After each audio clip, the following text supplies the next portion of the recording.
What's up?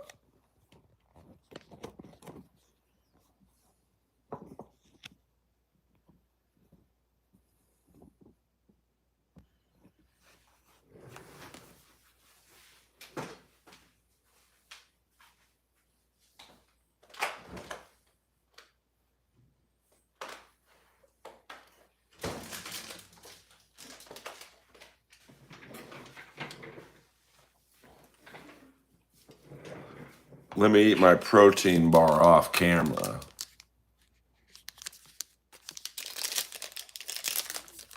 Rely, baby dolls.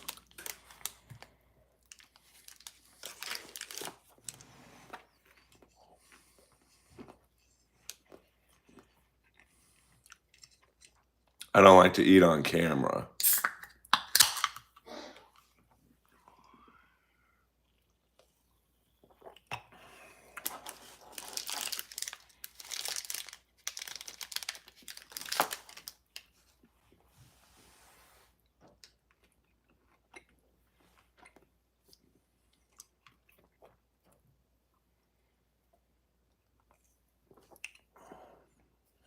Almost done.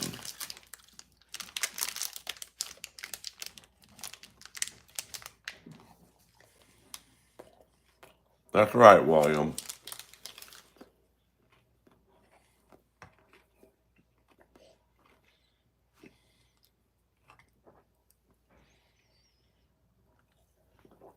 Almost done.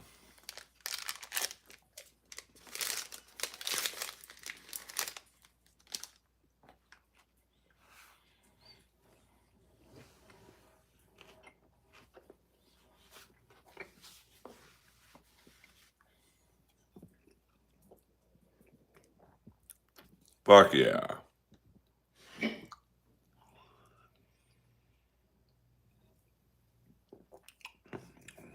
I could have done a lot of things a couple minutes ago. I could have gone for a walk. Let's get some background lighting.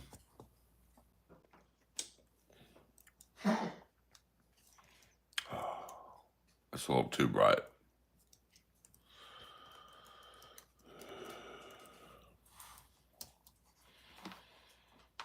Okay, there we go. Lois is up. I mean, I'm a lot better off than a lot of people, to be honest with you.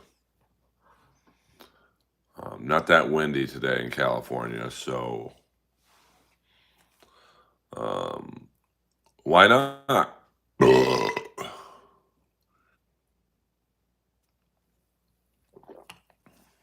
Sorry about that. I just woke up. I mean, it's a dope hat. Today's stream is sponsored.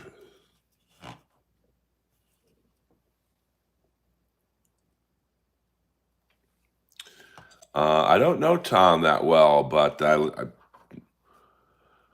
got no problem with him. I think I'm doing his podcast in a couple weeks. Lois is doing good. I mean, anyone would be better for mayor than Karen Bass. She's awful. But, you know, I voted for Rick Caruso. And if you notice, literally the only thing that didn't burn down in the Palisades was his mall because he knew what to do. You know, it's like the best mayor this LA's ever had was Richard Riordan. He was another rich guy. He's a businessman. Literally took $1 a year for his job. That was his shtick. I don't need the money. Keep it. People couldn't stand the guy just because he had some money.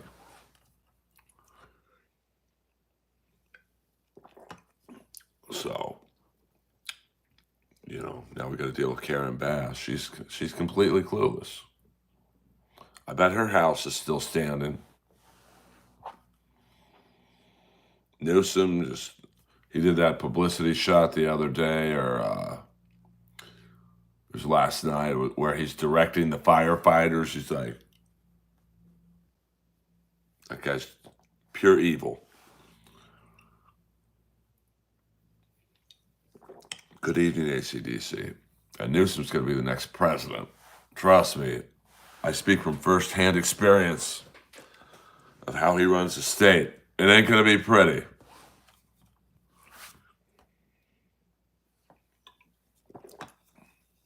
So even if you don't like Trump, enjoy the next 4 years, because in 2028, I disagree, William, big time. He's a slick talker. He's the type of guy that would fuck your girlfriend and take him out to dinner afterwards. He's that good. He looks the part. He looks like a president. What up, Staggy? Don't get me wrong. By me saying he's going to be president, yeah, but he's such a good slick talker. He'll blame it on the Republicans, even though it's a Democratic state, as you know. Now, I don't think Karen Bass will ever win anything. She's not good on camera. So, yeah, I mean, he's Bill Clinton. He's like a younger, better-looking Bill Clinton.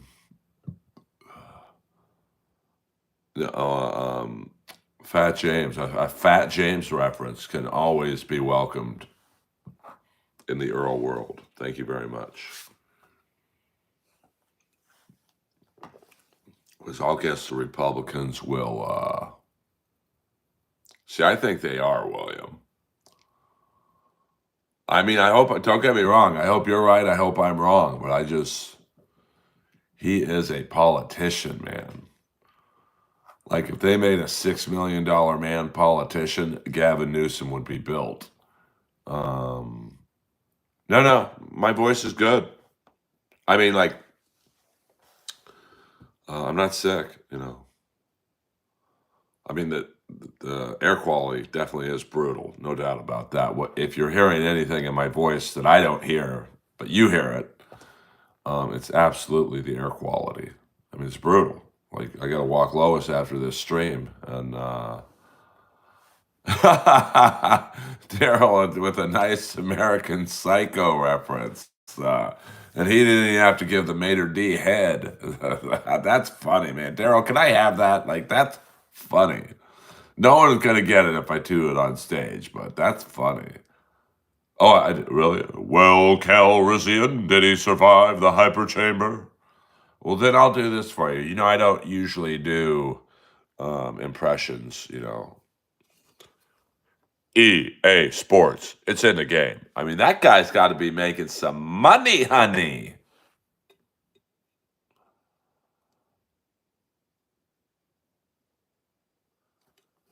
Oh, Tio Hank, you are correct. I mean, literally, if you got a lot of Fat James love in here. This is actually putting me in a good mood. I mean, I'm in a good mood already, but they could have just dropped off Fat. They'd have to tie him to 2 of those super scoopers and then just drop him over the Palisades. The fire would have been out in 2 seconds. I mean, if you knew Fat James, man.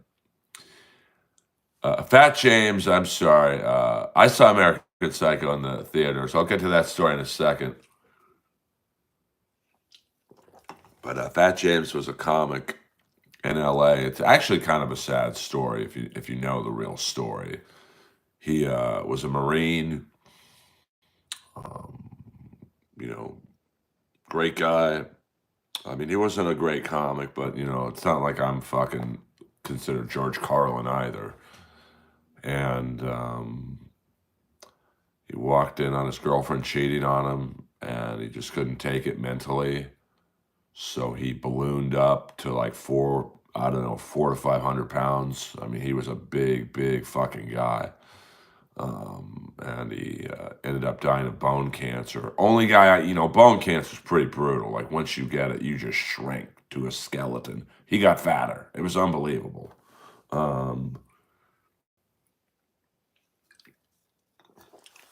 I went to visit him his last 3 days in the hospital, and it was pretty rough to see.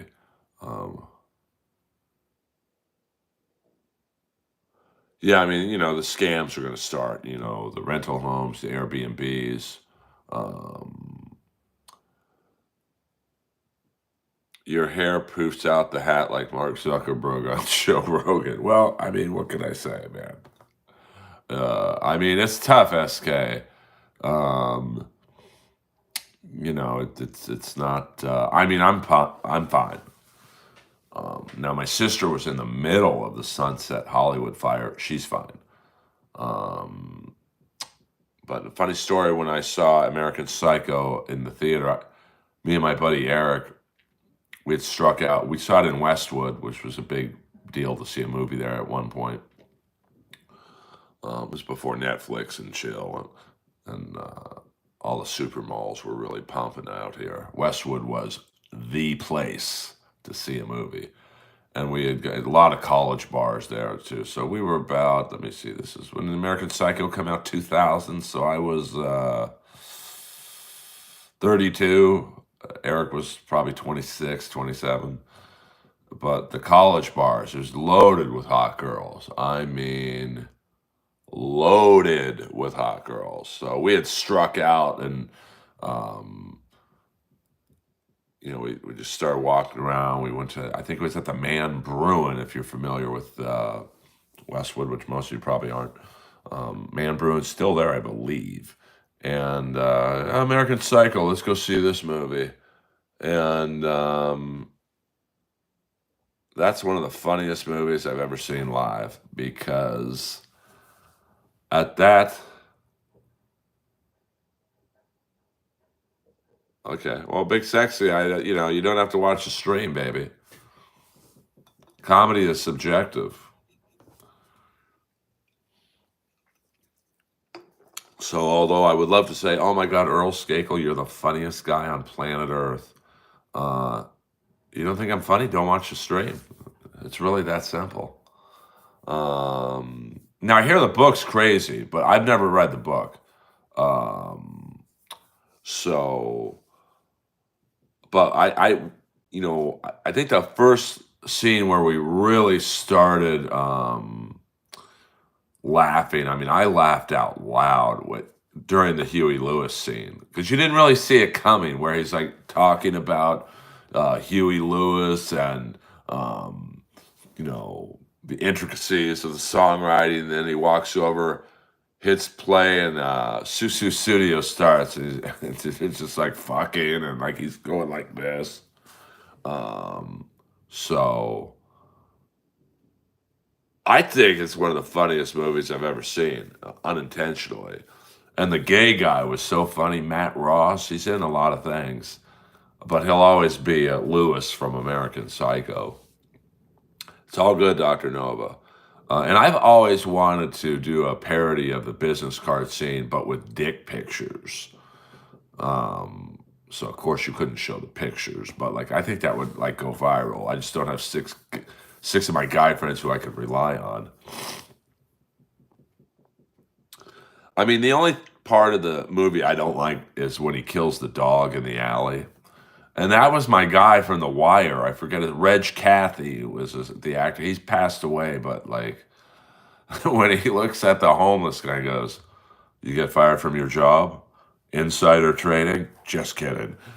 Get a goddamn job, Al. You know what your problem, Al, is? You have a bad attitude and you reek of shit." Like, you know how many times I've wanted to say that to a homeless guy? Um, so, yeah, a great cast. I mean, I know. I'm definitely not bringing up Jeff Ross, but Matt Ross was the actor's name. Um, I loved really all the scenes, and even the end scene when they're all sitting at the table, and I think Josh Lucas' character goes, "Why are you so bug-eyed, Bateman?" I'm just a happy guy, rocking and rolling. um, oh, geez, I hope they don't do Rocky 7. I mean, I love Stallone, man. He can do no wrong to me. His bombs, I mean, his great movies far supersede his bombs, but, you know, Have you seen The Rules of Attraction? I don't think so.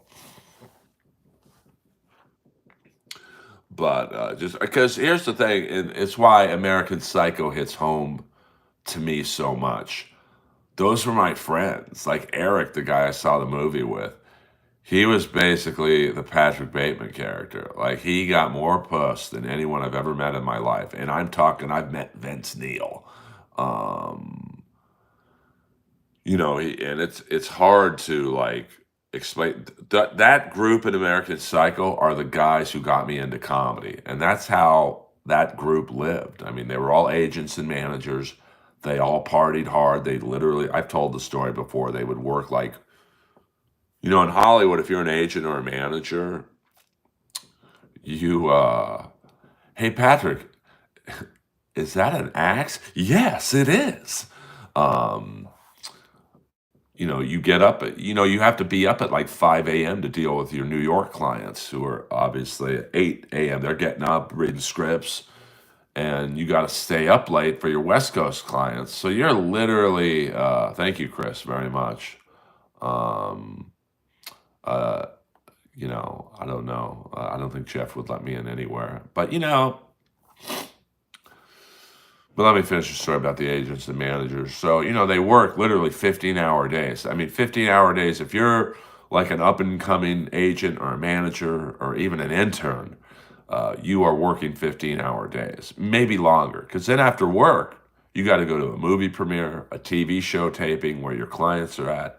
Then you got to go for drinks or dinner or both. So you're literally getting home at probably midnight, and you're not going to sleep very well. And then you got to get up at 4 to 5 a.m. the next day, repeat 5 days in a row. So then the weekends you're working too. It's not like Hollywood stops on Friday night. And then I'm telling you, those 2 days you have technically off, you are working and playing in 48 hours, 72 hours. And those, um, well, thank you, Big Sexy. You seem to have changed your mind awful fast. So, well, I'm still in touch with Eric, which is funny. I mean, he's probably my longest friend, but he's really into politics, so I don't talk to him a lot. And the one guy who stayed in the business is trying to get me on Gutfeld right now. So,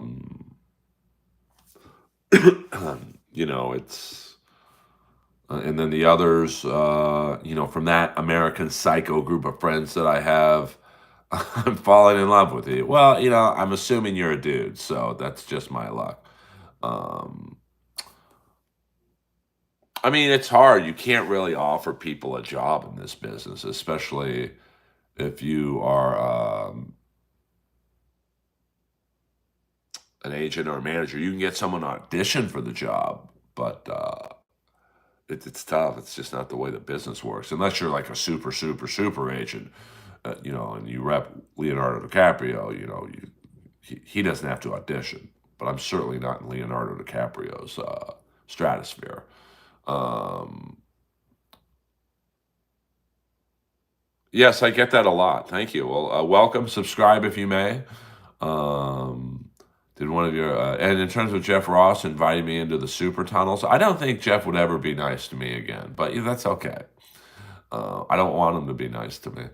Um, well, that's a job. Like, I mean, Eric got me. Actually, Eric did get me a job once, and I think I've told this story about the show. But it's one of the great.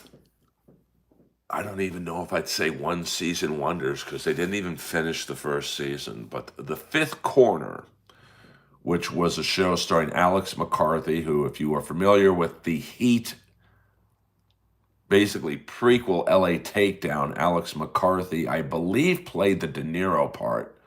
And I got a part in, I think, might have been the second episode of The Fifth Corner. Now, The Fifth Corner, very much like the Fox show John Doe, starring Dominic Purcell.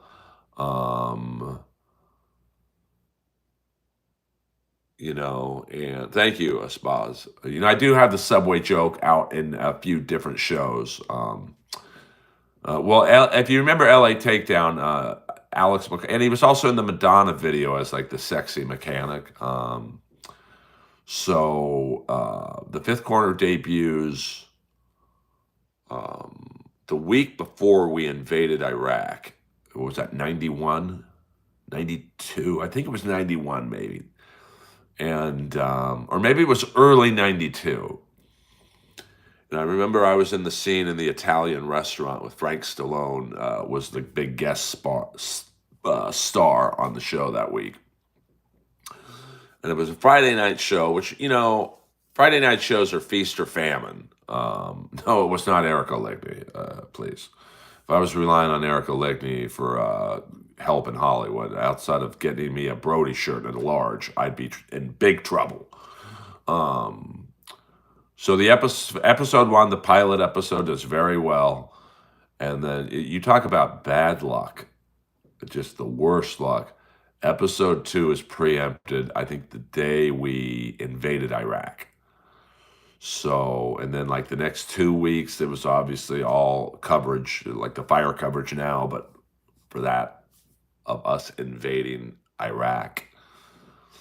And then I think they aired the next episode like 3 weeks later, and it just, they lost like 80% of the audience that they had, and then they just shit canned. Thank you, Waver, very much. I thought it was early 92 because I just started dating Anne, my longtime girlfriend then. Eddie made it to Canada. I don't know if his house did. I think he would have messaged me if it didn't make it. So that Eric did get me a job on the Fifth Corner, and that just bad timing. I mean, because Alex McCarthy, he had that look for that late 80s, early 90s, like good-looking lead on a TV show.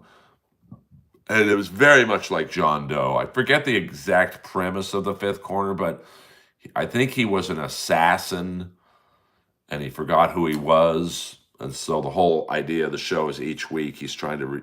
it's kind of like The Pretender meets... excuse me. Like The Pretender meets John Doe. And The Pretender certainly lasted a lot longer than most of those shows. I think 5 or 6 seasons. The great Jeremy T. Weiss, I think was his name.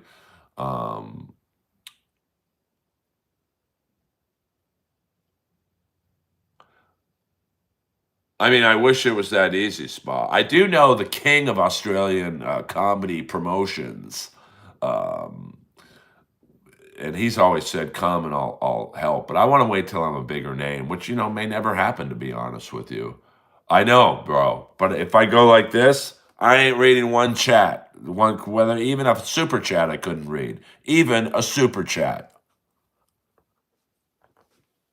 I don't shill for money on here directly. I loved The Pretender. I don't know what the triumvirate is. Michael T. Weiss. I'm sorry. It ain't that, bro. As a comic of 25 years, you just don't get a manager and go tour Australia. It just doesn't work like that, bro. So I want a headline. I don't want to just go there and like host for, Tom Ballard, who's one of my dear Australian comedy friends, along with the great Wayne Deacon. 100%, Dottie 3 reps, 100%. I'm telling you, bro, I know a lot more about the comedy business than you do. Like, I love you, dude, and I know you're one of my newest favorite supporters, but it's not. It just isn't. You got to take my word for it. I'm not. Yeah, she was cute. And my sister, Caroline, who was, excuse me, I tell you, this is all smoke. Who was in the Runyon Sunset Fire from the other night. She lived pretty... you might be in the industry, but I'm telling you, for an American comic to play the Australian scene, you got to be a name. You just don't show up. I appreciate that, Spa, but like, you don't know my end of the business. I mean, I can't tell you how to do sound at a comedy show. But there's a lot of backroom stuff, if you know what I'm saying. Yeah, I'm serious, but I'm not going to go there to feature I want a headline, and I've got enough TV credits to do it. But I'm not going to get on a plane for 16 hours so I can play some shitty bar. Um, yeah. Okay. I kind of, I started watching it again. I don't know you, but I know the business. I can't tell you how to do sound, but I can tell you what any big comedy club or even comedy festival in Australia is going to go, who the fuck is this guy? We're not headlining them. Then I ain't getting on a plane for 16 hours, brother. What up, Sour Milk? Um, but my sister lived right next door to the older guy who was Patrick Bacow, I think was his name. Where the drugs at? Not in this stream. I'm straight edge, baby doll. I'm straight edge, baby doll. So, um, that's one of my favorite.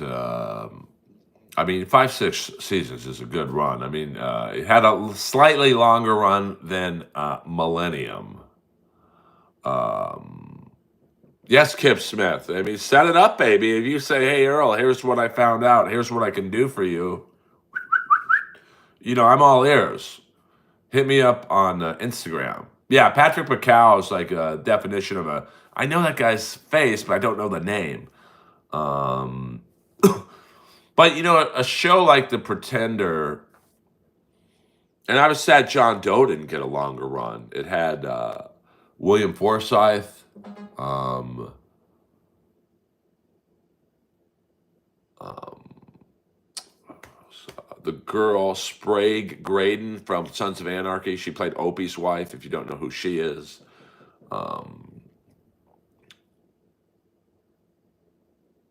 Let me see. A couple other people. John Parker Jones, I think, who's like he's more of a commercial actor, but he played one of the detectives.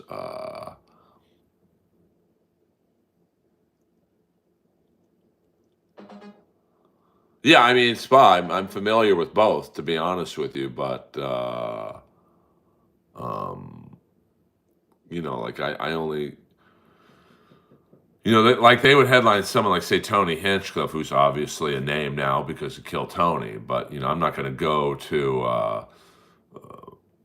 Adelaide or the Melbourne Comedy Festival to open up for Tony. Like, no offense to Tony, but I want to headlining for me is easy in terms of doing the time. I have a very good hour, and I've been on TV enough, but I certainly could use a more current TV credit. And Gutfeld, would make playing, say, something like the Melbourne Comedy Festival very easy. Like, oh, he's on Gutfeld, put him on. Um, you seen the new Costner movie? I haven't seen a movie in theater since I took the girl with 34H tits to go see Alien. Um, if you get headline bookings, what are you going to say? Yeah, I'd say, well, then we got to talk about the money, but like, like, I don't like doing a show in Santa Monica and not making money. So, you know, for me to, like I said, get on a plane at 16 hours, obviously coming back, so that's 32 hours of air travel. It's got to be financially worth it to me. But, if they said, hey, we'll headline you at the Melbourne Comedy Festival, fuck yeah. You'll headline shows at the Opera House and blah, blah, blah. I'm all ears, baby. Uh, it's all good. It's all good, Kip Smith. See, this is why I love the stream. People like trying to help Earl make some money, honey. Um, yeah, but I mean, that's getting back to all my favorite shows. Just you talk about bad luck with the Fifth Corner. Well, I appreciate that, Spa. I mean, I'm not. I'm in that weird. I don't want to say fame level, but I'm in that for this conversation. I'll say fame level of I'm not known, but I'm not completely unknown. I mean, I've basically been on every streaming service. I mean, right now, even though I mean, Roast Battle, his god awful as that show was to me, is still on Comedy Central. It's on Paramount Plus. I mean, I get people all the time saying, "Hey, I just saw you on Paramount Plus last night." What up, Legstrom? I did not replace my elliptical. I just go to the gym across the street now.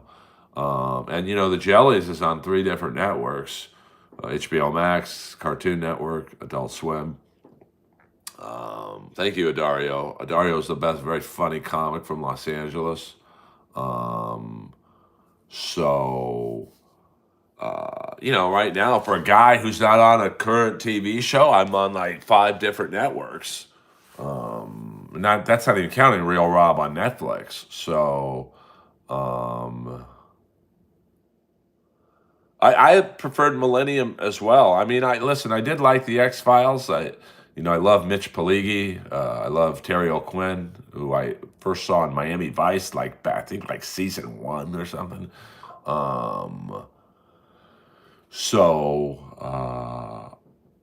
subscribe to Earl if you want some money, honey. Well, subscribing to Earl's not going to give you the money, honey, but hopefully it'll give you good content. Um, if Earl would have let the producer blow him, he would have been in the X Files 100%. I mean, I'd be talking about my X Files credit. Um, well, I mean, I'm not bragging because the Jellies was never canceled, but so I'm still technically have a current TV show on the air.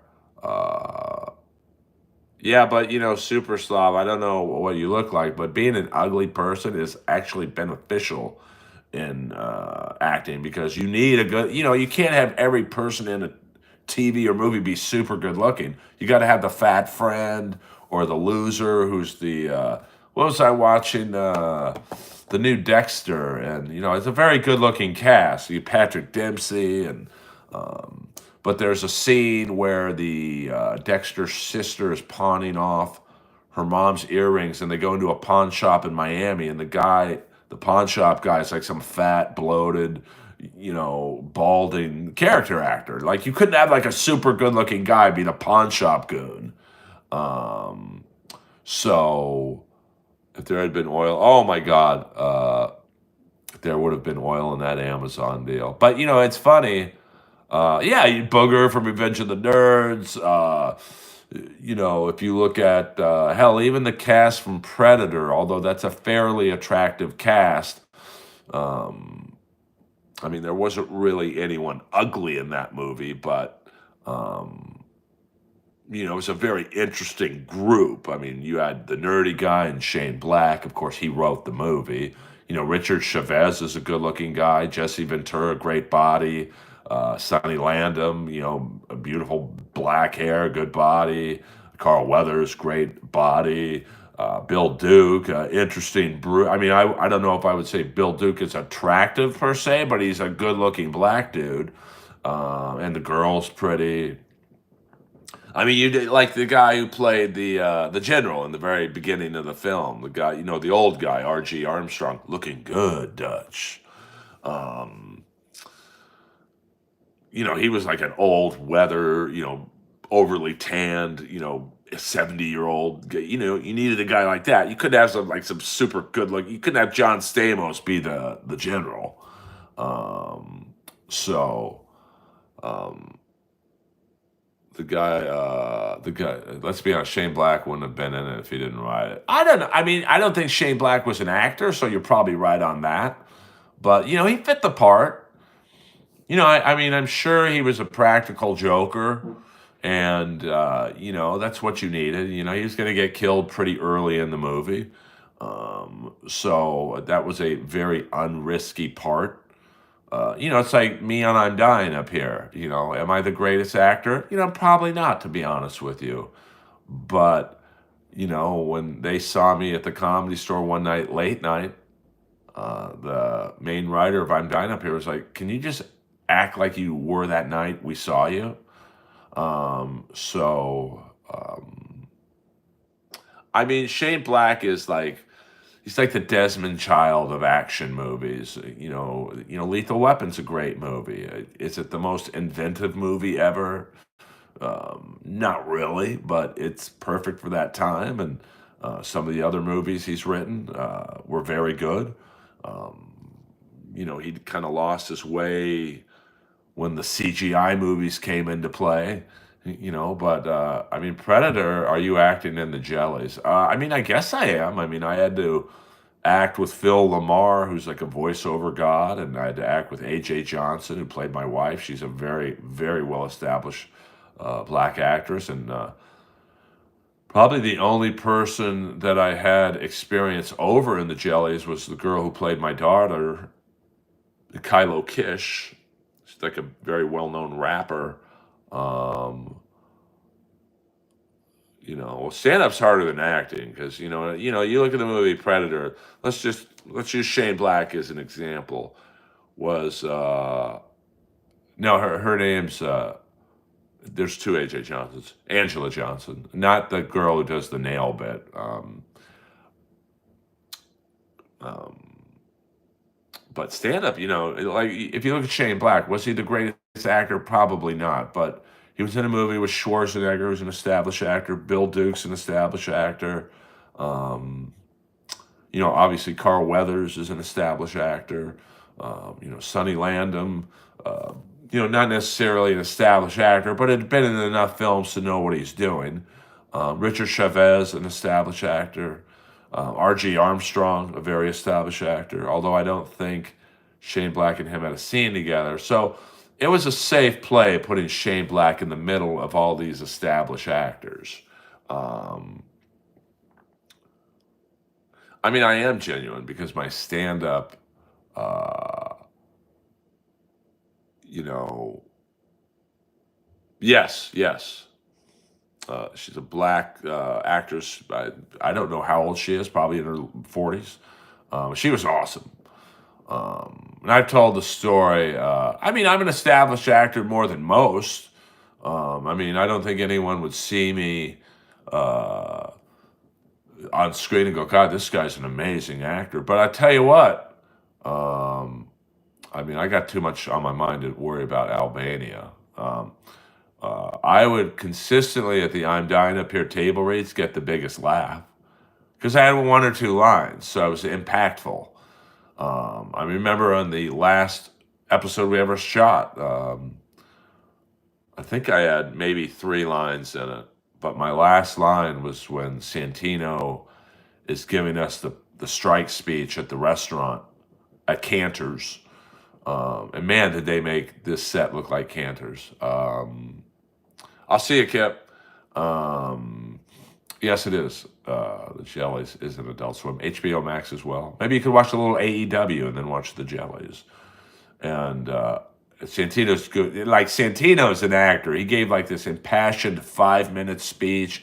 And at the end, I pop in and go, we're still getting our free gruel, right? And that line at the table read, I mean, everyone was in the room for that episode. I think we all knew this is going to be the last episode. Had a Showtime right next to me to my left, and it fucking killed. We're still getting our free gruel, right? Like, I killed it. And then I think earlier in the episode, there was a scene where we're at the bar talking about something where Santino goes, we got to put enough bread on the table. And I had one line going, yeah, I haven't eaten in about a week. Hello. That's also the night I showed the cast my dick picture. I don't know how I didn't get kicked off that show, but they wanted to see it in my defense. You Shoolies love your free stuff. Well, I am a Shoolie. We don't use Dabbleverse terms in here. This is not a dabble stream, you son of a bitch. Well, it's funny. The one night I did Comedy Super, SS, we'll call you, at XPW. Like, I wasn't killing, to be honest with you. I mean, it was a very tough crowd to do stand up in. I turned into a heel comic. And that show at XPW was taped by my friend Pistol Pete Lazarus. So, you might see that whenever I release the special. Um, so, well, we don't show dick pics in here. Pistol Pete and Ryan O'Neal. Ryan O'Neal was not there that night, but Pistol Pete filmed the whole set. I did about 5 minutes, and then let's put it this way: I gave myself the light. Hold for sneeze. Not in that picture, baby. I mean, that's Sean Hogan, the teacher from the Groundlings, who said I wasn't good enough to do improv, but yet during the mid evaluation told me I was the funniest guy in class. How'd that work out, Sean Hogan, brother? I got more TV credits than he does. Okay. We only show. Well, I mean, that was just for a goof. I don't want to get in the middle of what's going on between Felicia and Pat. And no, I'm not going to Atlantic City to take Felicia out to dinner. I would barely go to Studio City to take her out. I mean, she's Midwest, I'm LA. It's just a goof. Like, we know we're never going to meet, probably. So, well, I mean, who was it? I think Andrew Santino. We were all at lunch one day, the whole cast, and I will say, that I probably shouldn't have been eating with the main cast, but Santino said, "You're one of us. Eat with us."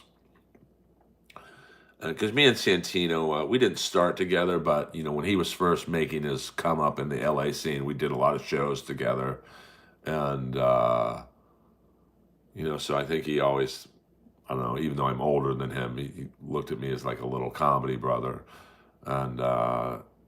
So we're all sitting at the table. It's, me, Eric Griffin, Al Madrigal, Jake Lacey, Ari Grainer, et cetera, et cetera.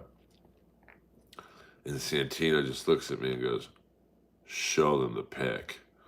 Like the guy said, "Send in the Cobra."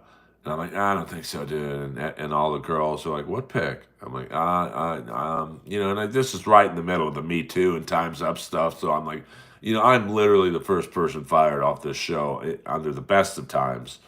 So I was just like, "Oh, I don't know." And Santino's like, "Skakel's got a huge hog." And I won't say what female actress said, "Show it." But when she said "show it," I'm like, "Okay." And then I'm like going through this long preamble of, "You guys are asking to see the pic." So I literally pulled up my phone and went around the room. And I think there was an ethnic girl in the room who said, "Wow, you're one of us." Hello. It was not Leslie Jones. She could have been in the I'm Dying Up Here. So, no, Santino loves me.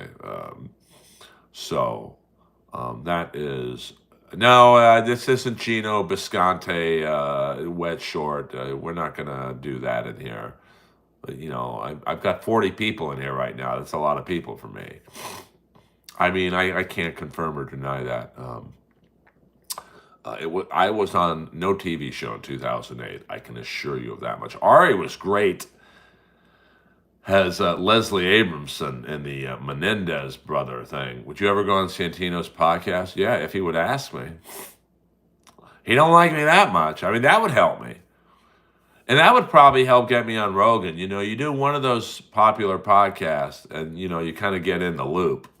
Santino's show, and then Tom Segura. Hey, I just saw Skakel. Let's have him on. And then maybe Rogan. Hey, Skakel was just on Tom Segura. But, well, I did pull it out at the end of the last episode of season 1. It was a very long day. It was like a 16, 17-hour day, and I'm not exaggerating. And the final scene, I believe, is when Santino gets the Tonight Show and he gets the couch. So the whole scene is $4.99. Hold on. Yesterday we didn't do the laser beam because it was just the mood was macabre in here. Thanks for chilling with us again, Earl. Top 5 favorite pro wrestlers of all time.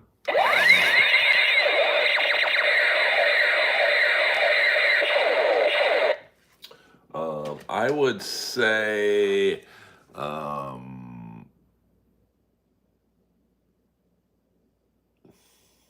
Sting, The Ultimate Warrior, Rick Rude, Kamala, and the Kenny Omega. I'll throw in someone from this era. Moses, you have nothing to sell or promote. What do you have to offer? My sense of humor, baby. I did not do porn. The ray gun did not start the fire. Now I'm hearing I'm getting messages that there is a new fire. I mean, that's fucking crazy. So let me just, I'm doing stand-up comedy. Do you think liberal wokeness holds back your career? I mean, no, I think what holds back my career, to be brutally honest, is I'm 56. The Comedy Store is surviving. They are not open tonight, possibly tomorrow. Let me check this new fire. So,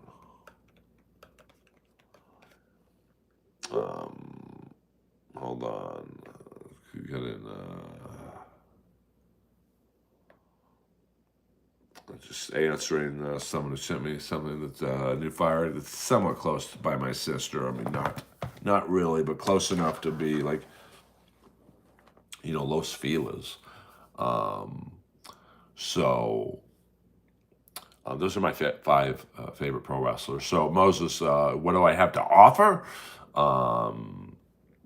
My booming baritone.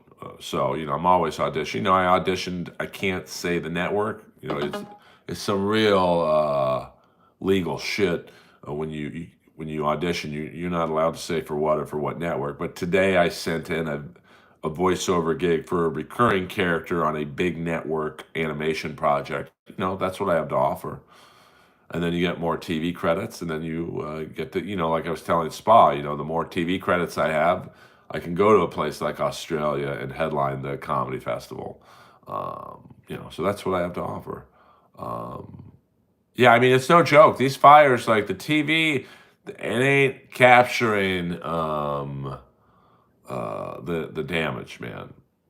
Like when I walked Lois at about 4 or 5 in the afternoon yesterday, I literally felt like I was walking in a disaster set. Looping's great money, but it's not going to make me famous. I mean, looping is you do get your name in the credits of whatever movie you're doing, but it's more, you do looping more for the money. Although looping would be great practice for, say, my voiceover stuff, because you get in the zone of reading lines and, there's not really a lot of acting involved. They just need the lines read clean and then they doctor it up to sound like the actor. I don't do impressions, so, but, if you need someone who has a similar voice to, say they brought me in to do looping on Cobra, I would literally read the lines in my voice. I wouldn't be doing a Stallone impression. I'd be like, this is where the law stops and I start, sucker. And I would just do that line over and over again. And then they pick one clean version of it and kind of mix and match it with Stallone's voice and, bam. What's short, I just don't dance for pennies here, but I'll do it for you just once. Usually you got to show me the money, honey, for impressions. But since I'm in a good mood, 10 more minutes, guys. 10 more minutes. EA Sports. It's in the game. So I'm confused. I'm not confused at all. I'm legit, baby. How would someone start a comedy career today in California? Oh, thank you, What Short. I mean, I'm a fucking pro. I mean, you have to just start off at open mics and do what I did, and you know, yeah, open mics. You got to start somewhere. And that too, it's also not, the funniest people don't get on TV. I think that's a misnomer to a lot of people. Um, yes, pick up a pen, like the great Ray DeVito says. The funniest people I know, you'll probably never hear of. It's just the sad reality of the business. Well, I'm a regular at the Comedy Store. I'm not a Palmer, though. I mean, I've gotten to be a little better at it, but well, no open mic is going to teach proper stand up, but it's more you got to get on stage. Comedy is the one thing. Um, it's like anything. It's not like a sport. You don't see Major League Baseball players take 2 years off and then get back into it.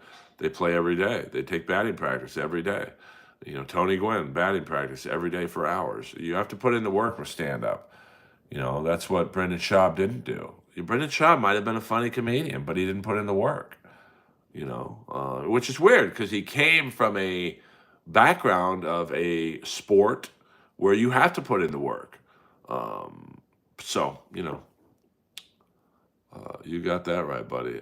Is a Palmer before a closer and after a middler? Palmer may be the headliner. Um, do you respond to hecklers at shows or do you just ignore the bastards? Well, it depends. There's different kinds of heckles. And, it depends where the heckles come from.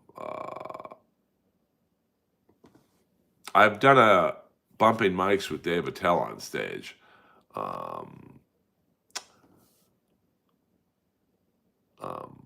But heckles, because like if you're in the Comedy Store main room, that's a huge room. It's about 400 people, and when it's full, if you're getting heckled in the front row, the guy in the back row is not going to know you're being heckled. So you got to make the crowd aware. That's always my first move, to be honest with you. Well, it depends and heckles are different. Some hecklers want to be just part of the show. They're with a date. They want to be cool in front of the date. Or they're with a group of guys and they want to be cool in front of the guys. So then you can just play with them. Now, so let me finish the heckle story and I'll tell the Attell story. So, one night, Kyle Massey, who I guess is like a big Disney star or was a big Disney star, he's with 3 girls at a table in the front row. And it was quite clear these 3 girls were not happy because I think they didn't know about each other. He literally invited 3 different dates to sit at the same table. You could clearly tell. So there was an energy in the front row that the back row, the middle row, people over to the sides did not know. And the hottest girl was kind of heckling me, with the "you're not funny" shit. And that's the worst heckle, to be honest with you. When someone says "you're not funny," because it really gives me nothing to say. Other than "yeah, I am, bitch," and that's not going to get a laugh. So I had to, make the whole room aware of the disturbance in the front row. And I did. I was like, "Hey, man, you're that Disney star, right? Man, you got 3 bitches with you. Man, good for you." And I know the one that was heckling me, I looked at her and go, "I know you're paying for the hour by this one. So let me, can you guys shut up or something?" And so then the crowd knew, okay, they're disrupting Earl. And they were on my side. And I think the hot girl walked out because I basically called her a bitch. But I called her a bitch after I had let it known that she was disturbing me.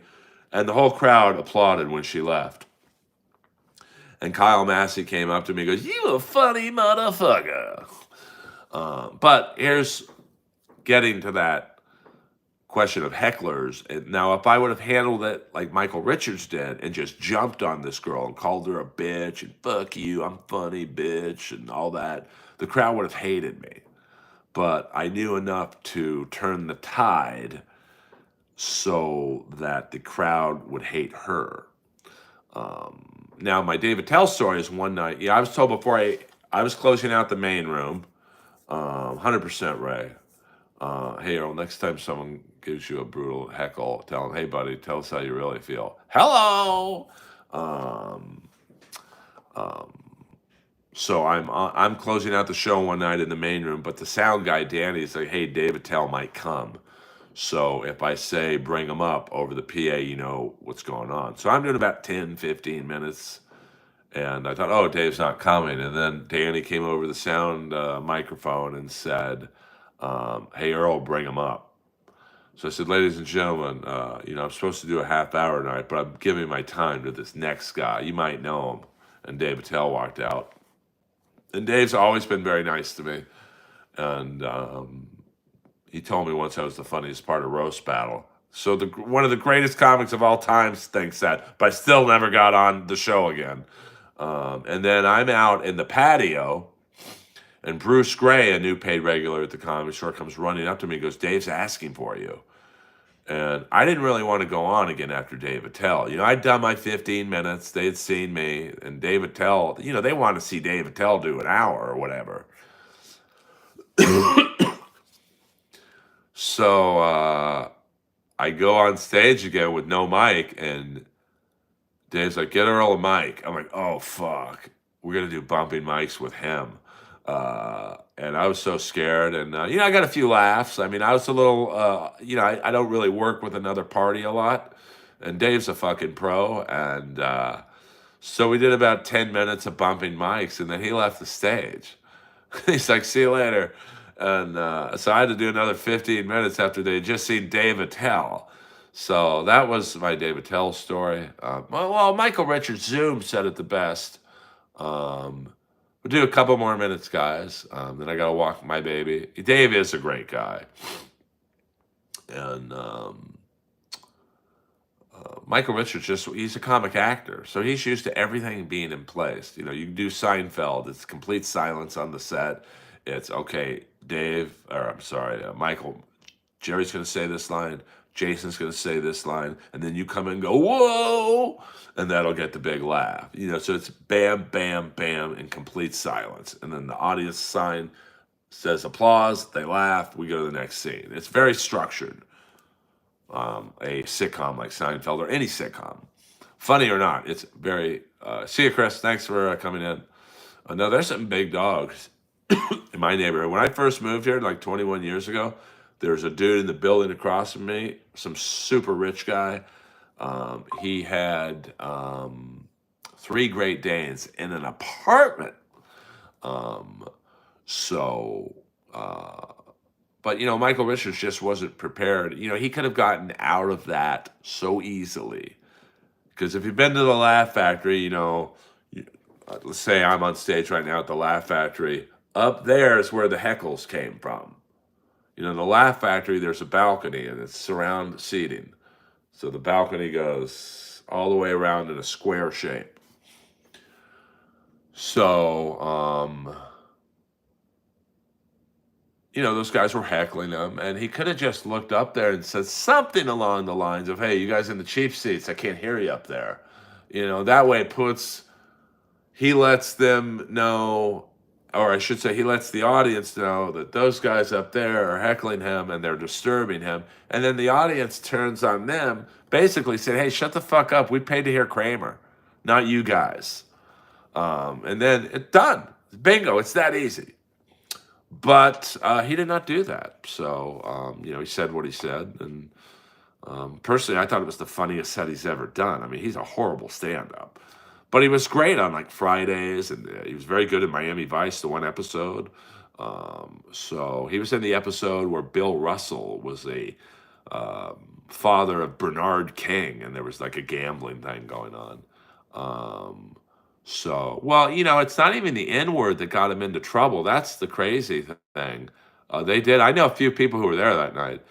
Tom Myers in the stream. We're about to end, Tom, but everyone follow Tom Myers YouTube. Subscribe to his YouTube channel. I mean, subscribe to mine first, but you know what I'm saying. We all support each other. And I mean, he just wasn't ready for. Yes, Dave did used to host a show watching old porn movies. Yes, but Tom's second. Tom's second. And I will be on Tom's podcast in the January year. So, I mean, bottom line is Michael Richards, as Tom will tell you, stand up is all about, you got to know the room, man. You got to, that the Laugh Factory a lot of nights is an urban room. So they are not trying to be like, out of school here, but they are participants. They like to be involved in the show, like at the Comedy Store, which is where I play the most. They basically tell you to shut the fuck up. And so you don't get heckled that much at the Comedy Store. Very rare. It's very rare. But the Laugh Factory, it's like, hey, we paid for the price of this ticket. We're going to participate. I don't think I'm going to do a show in blackface. Yeah, I mean, Michael Richards is a great actor. So they do the same thing in movie theater. We're not turning this into the Jesse Lee Peterson Alex.